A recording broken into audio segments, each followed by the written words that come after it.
And while we are getting ready, I will introduce Dr. Mindie Nguyen, who is a professor of medicine, as well as epidemiology and population health at Stanford University. Dr. Nguyen wears many hats, including being a director for Hepatology Fellowship, director for Hepatology Clerkship, as well as a diversity advisor for the Department of Medicine. She's an active clinician and a researcher in viral hepatitis, fatty liver disease, and liver cancer with greater than 200 original research publications, including New England Journal of Medicine, Lancet, Gastroenterology, Journal of Hepatology, Hepatology, and JAMA.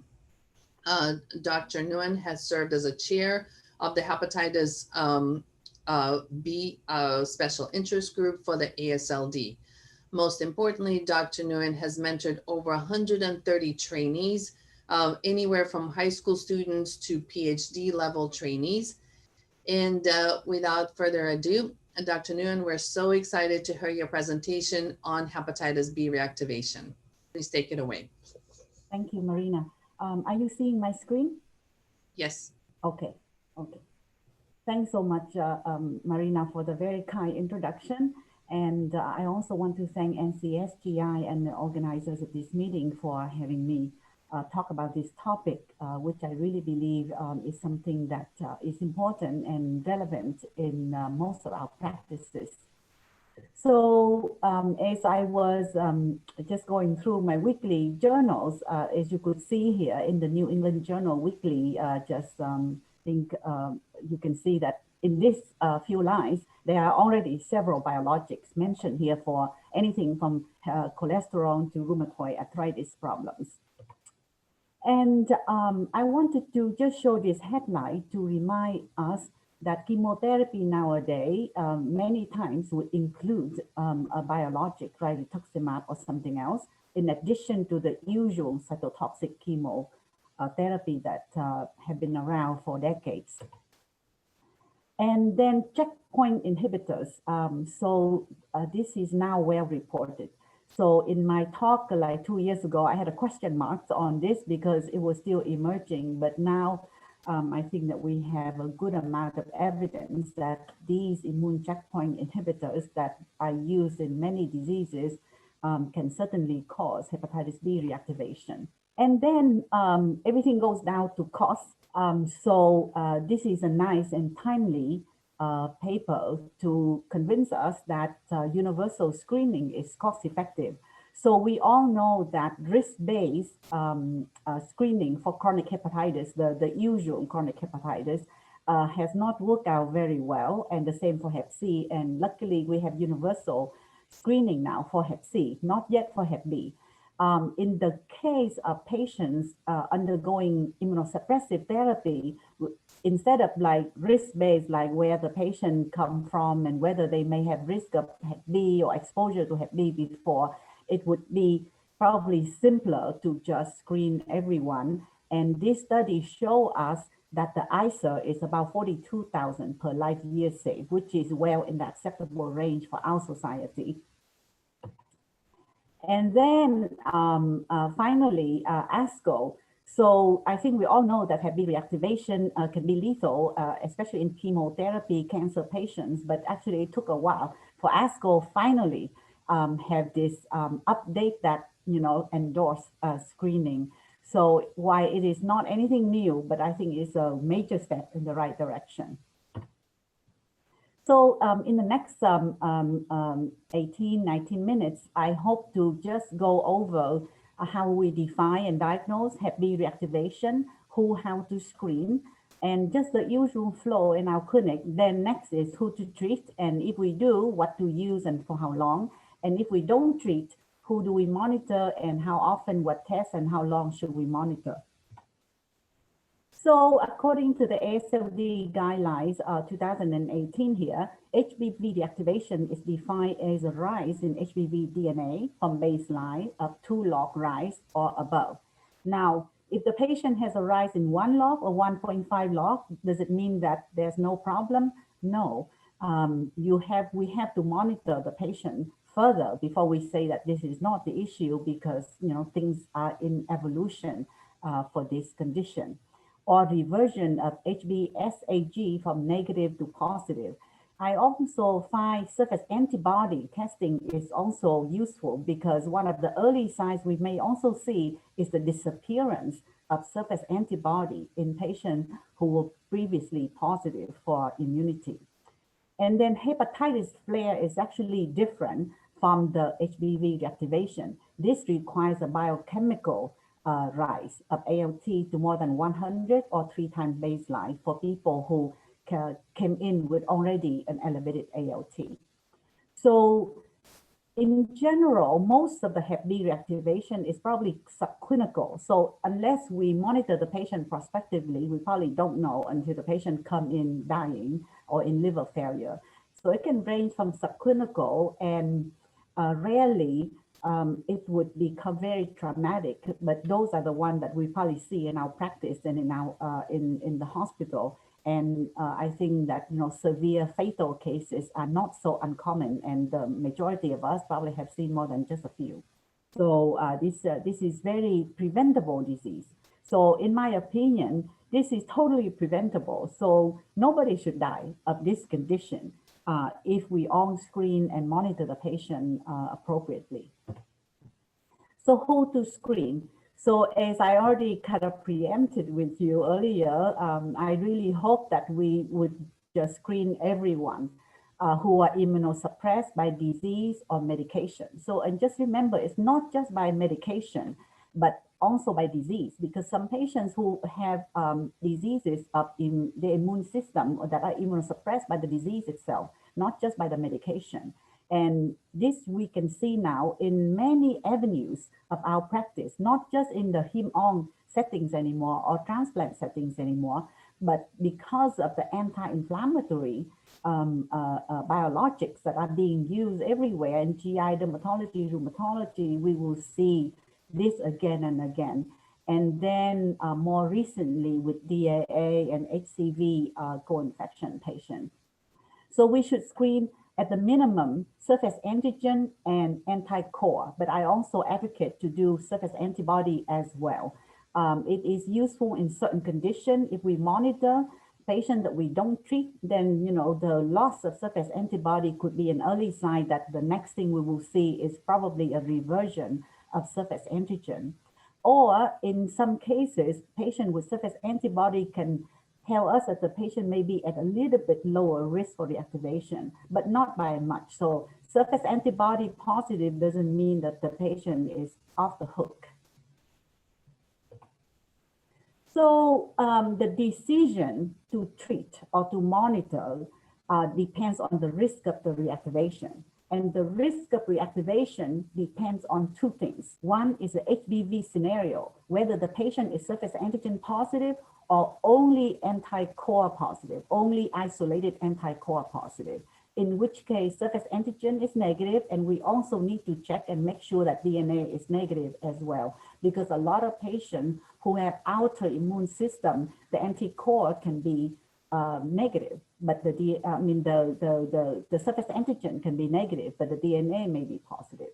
And then the risk from the host disease or medication that define whether they high risk, low risk, or moderate risk. And this is sort of a roughly estimate as 10%, 1 to 10, and low risk is less than 1. There's really no hard rules in this. So a lot of this would be what we feel is acceptable risk for the patients and what the patient feel is acceptable as well. And I'm going to go through some examples of what are high, low, or moderate risks in here. So first, for surface antigen, this one is pretty easy because almost everything would be moderate to high risk. And if they are moderate to high risk, they should be treated prophylactically with antiviral. And the low risk is very few, so it's easy to remember. So I generally, for surface antigen positive, I don't remember too much of the moderate and high risk, just remember the low risk, which is really just short-term low-dose steroid like prednisone for 5 days for 5 milligrams a day for 5 days, something like that, or the azathioprine 6-MP methotrexate and intraarticular steroid injection. So these are low risk. So these are pretty easy. You know, we generally do not really treat these, but we have to monitor them. The high risk and the moderate risk, which includes basically everything, most everything, moderate dose or long-term or intermediate-term prednisone, and the anti-PD-L1 inhibitors, the things that we use in IBD, like the infliximab, etc. So they all should be started on prophylactic treatment. And now the anti-core positive is trickier. Okay, so the low risk is also fairly similar as the surface antigen group. So these group definitely we should just monitor. Now the high risk that is easy and we don't need to try to make much decision on is the one on the B cell depleting biologics like rituximab and similar and stem cell transplant. So in these patients, their breakthrough rate reactivation is so high that even isolated core positive patients should be prophylaxed. Now the moderate group, this is a tricky one. So the recommendations say that you can either monitor or you can prophylax them. So this one is something that we really have to consider, how long the patient needs to be on this, what is the feasibility of long-term monitoring, and what is the risk if the patient actually get reactivation. So, you know, if the patient has sort of like more advanced, you know, fibrosis or from NAFOD, for example, or if the patient has many other comorbidities that probably will not survive reactivation, then maybe that would tip us, you know, on the other scale. So in a nutshell, for surface antigen positive patients, as I mentioned earlier, we should kind of treat all except the low risk group. And as I listed in the last slide, and if we do, we should use entecavir, tenofovir, the high potency, low resistance drugs, because if you read some of the old literature, they will say that use lamivudine, and many of the old studies were done with lamivudine because at that time people thought we just use 6 months and that's enough. But now we know that we need to treat much longer than that for 6 to 12 months after immunosuppression is done, is discontinued. But my practice is that I would use at least 12 months because these patients are sick. So 6 more months of antiviral with a nuke is really, you know, almost no additional risk for that patient. So it's always better to be safer. And if the patient is on a B cell depleting biologic, like an anti-CD20, then the recommendation is at least 12 months. And I generally go at least 18 months to more like 24 months. And there's lots of case reports of delayed reactivation after immunosuppression is discontinued, especially for the anti-CD20 agents. And long-term, if it's a stem cell transplant, also depending on how sick the patient will be and their recovery, etc. So those are special cases. Now, isolated anti-core positive, as I show you in the last slide, if the patient is on a B cell depleting biologics or stem cell transplant, then the answer is to treat and monitor most other groups. And if we monitor, what do? Usually we would have to do surface antigen, ALT, DNA, every 1 to 3 months, depending on the intensity of the treatment in these groups. And the other thing that I want to really stress is number one, beware of combination therapy. So one, if they're on prednisone 5 milligrams a day, may not be a big deal. 10 milligrams a day may not be a big deal. But if that is combined with infliximab or something else, then that can become more than just moderate. So if one of these agents is on board, then that's moderate. But two of them may make it a high risk category that may be too high risk at that time. And also beware of changes in the immunosuppression requirement by the primary disease. So actually, most of the cases that I have seen recently are like fatal, like really serious and many cases fatal reactivations are because the patient will not monitor by gastroenterologists. So the patient had rheumatoid arthritis, went to with a core positive only, went to see GI, prednisone 5 milligrams a day only. So the recommendation was fine. You don't need to be started on NUC, which was totally appropriate at that time.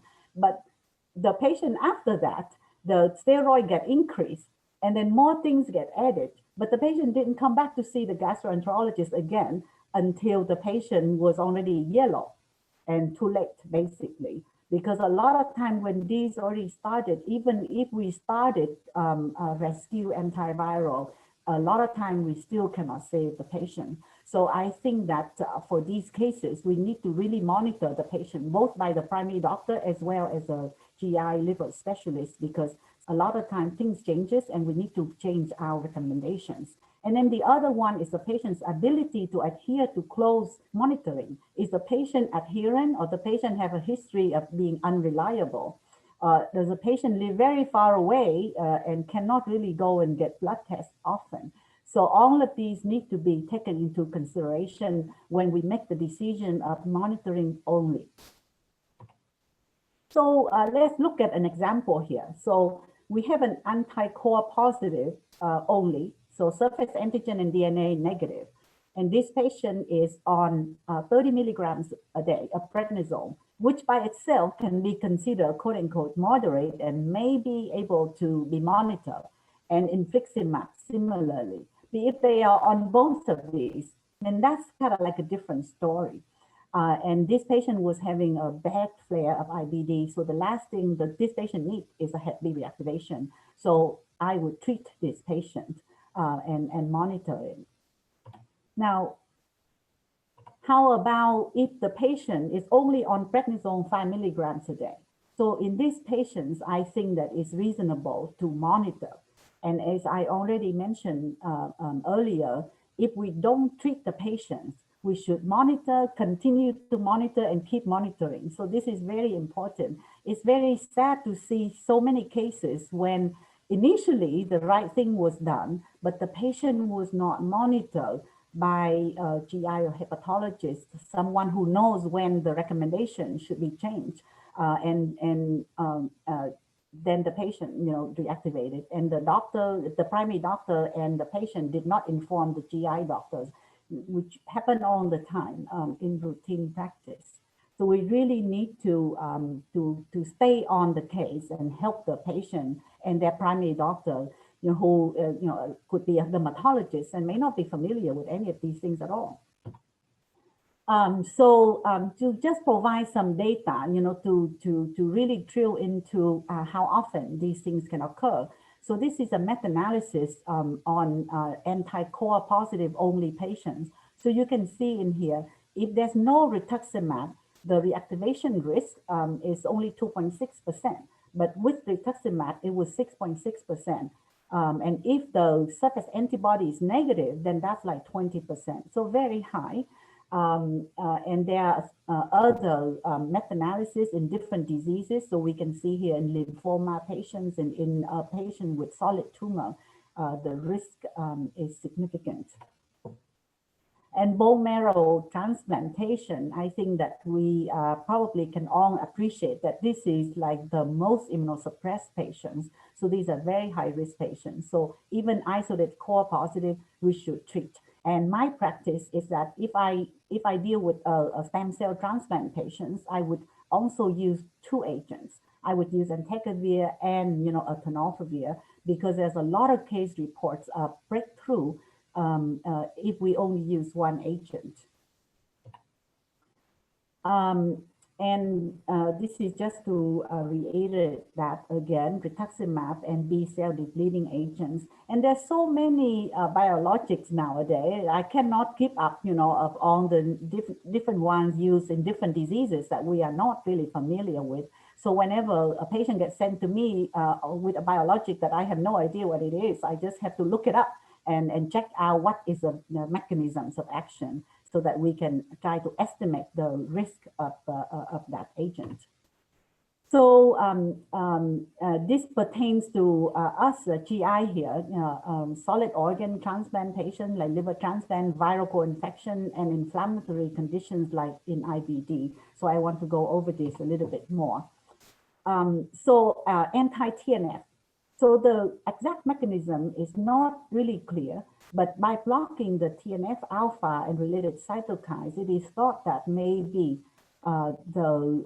this can interfere with Hep B immune control, because Hep B, if you are not on medication and you are not having hepatitis flare, and that is because our own immune system is controlling it somehow. So if we have an immune modulator on board, then that can be disrupted, and that's why these patients can be at risk for reactivation.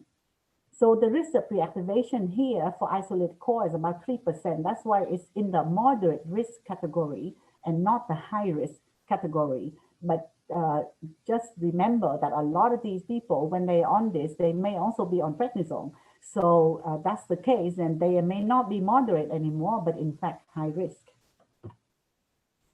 And for liver transplant, I think this is very established of what to do for liver transplant recipients. If they are surface antigen positive, or if they receive a core positive graft, they need to be on NUC lifelong. For the non-liver solid organ transplant, if they are surface antigen positive, then NUC lifelong. But if they are only isolated core, then reports have shown that 6 to 12 months only usually is good enough, unless the patient stay on very high dose immunosuppression long term because of high rejection risk or something like that. Now, in terms of viral co-infection, in HBV, HIV patients, then I think that it is quite established that the patient needs to be on a regimen that also has at least one drug active against hepatitis B. Now, if the patient is triple co-infection, Hep B, Hep C, and HIV, then the recommendation is to have at least 2 agents active against Hep B when you give that patient DAA. And then in the case of Hep B, Hep C co-infection, then this is the one that I think we deal with a lot more. So I want to show you a little bit more data on this. So, earlier we heard about in 2016, fatal cases. So it was very scary.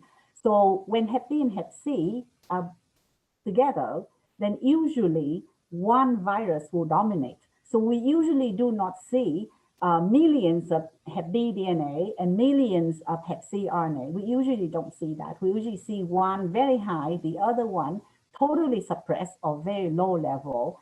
And in an earlier study in the US, we found that in Asians, usually Hep B dominates, and for non-Asian, usually Hep C dominates.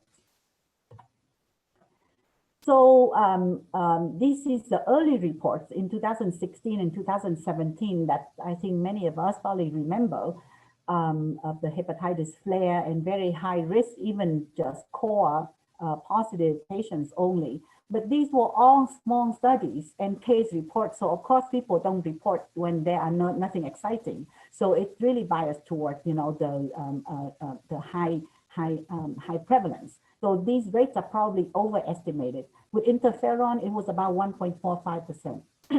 And for DAA, it was reported to be at 1.4% for isolated core and 24% for surface antigen positive. Since then, we have had much more extensive and better data. So this is a large survey at the VA, and they just check everyone who had Hep B and look for evidence of Hep B reactivation. So in here, they only found 9 cases, and 1 was a positive anti-core and 8 was surface antigen positive. Now, opposite to the report in the last slide, this is probably an under-reporting, right? Because people probably don't check. So the only thing that got checked is probably people who had hepatitis flare or something. So this is probably an under-report. But then, it's probably also tell us that the prevalence of clinically significant flare is probably not very high. And then this is a retrospective prospective study from Japan where they actually monitor the patient prospectively for reactivation. And they found that the prevalence in isolated core patient is only 0.13%. So I think that I feel comfortable that the core, isolated core positive patient, the prevalence is very low and we don't really need to treat these patients.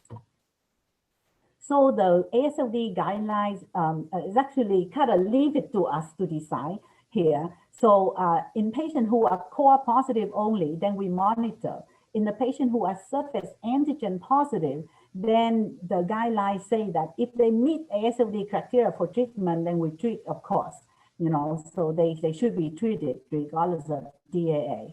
And then if the patient who has baseline DNA that does not meet criteria for treatment, so let's say less than 2,000, for E negative and 20,000 for E positive, then the guidelines say to initiate, you can have two options. You can monitor or you can initiate. So it's sort of like, not as clear. But my practice is that if they're surface antigen positive, regardless of DNA, I would treat them because I just feel that the risk and the added expense of 3 months or even 2 months of treatment with NUC is not very much. And it's not worth the risk, especially if the patient may not be reliable to come back for monitoring. So the key takeaway that I hope I have shown is that if the patient is immunosuppressed by disease or medication, chemo or biologics, they should be screened. At the minimum, surface antigen and core antibody. I also would recommend surface antibody too. If surface antigen is positive or isolated core positive, then we should also check DNA. If the patient is surface antigen positive or DNA positive, then we should start prophylactic treatment before, at the same time, during, and at least 6 to 12 months after the end of the immunosuppression, or at least 12 months if it is an anti-CD20 agents.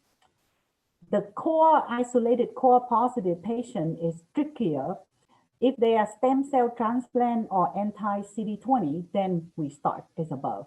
Otherwise, we monitor. But if we monitor, we need to make sure we continue to monitor and stay on it and make sure that the patient is adherent to it and change our strategy if the treatment changes that may place a patient at a higher risk, especially with combination of some of the low or moderate risk agents here. And for DAA patients, then we just treat, up to 12 weeks post if the surface antigen is positive. And if core positive only, then we monitor them. And we should also monitor up to 12 weeks post DAA treatment. So if you would like to check out more details, the review that I would recommend is this one by Rohit Lamba and Jack Liang. It's in Gastro 2017, but it is still, I think, is still the best review for this topic. And recently we reviewed the newer biologics. So if you want to look up some of the newer biologics, then you could take a look at the review that our group did for the ID Society published last year. And with that, thank you very much for your attention.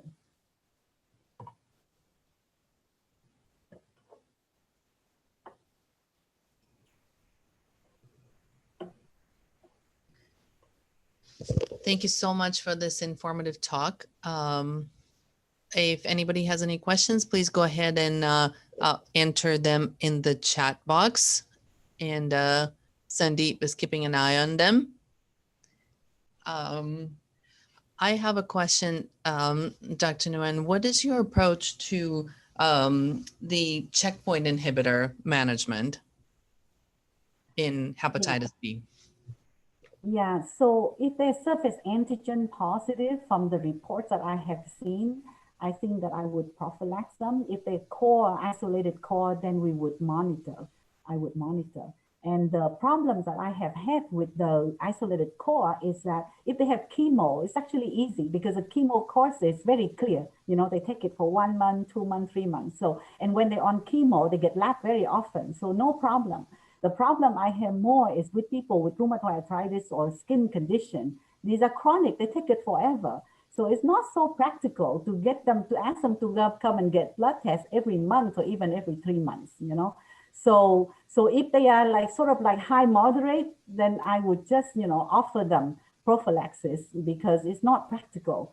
But if they are on lower risk, then, that people that we can monitor just every 3 to 6 months, then that is more feasible. Thank you. And Dr. Nguyen, there was a question. What is the risk for Hep B reactivation with JAK-STAT inhibitors in patients with Hep B surface antigen positive versus isolated anti-Hep B core positive? Yeah, so with the isolated core positive, it's not basically so far, the only one we know that is clearly high risk is the CD20, the B cell depleting biologics. So if it's not a B cell depleting biologics by itself, it probably doesn't qualify for prophylactic treatment.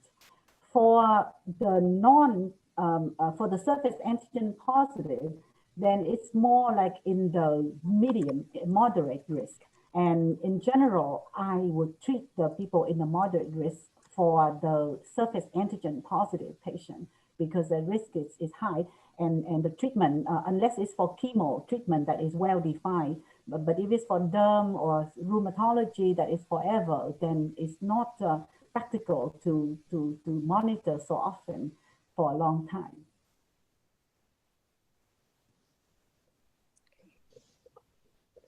I think that was it for the questions, Dr. Nguyen. Thank you. Thank you. Okay, thank you so much for the wonderful talk.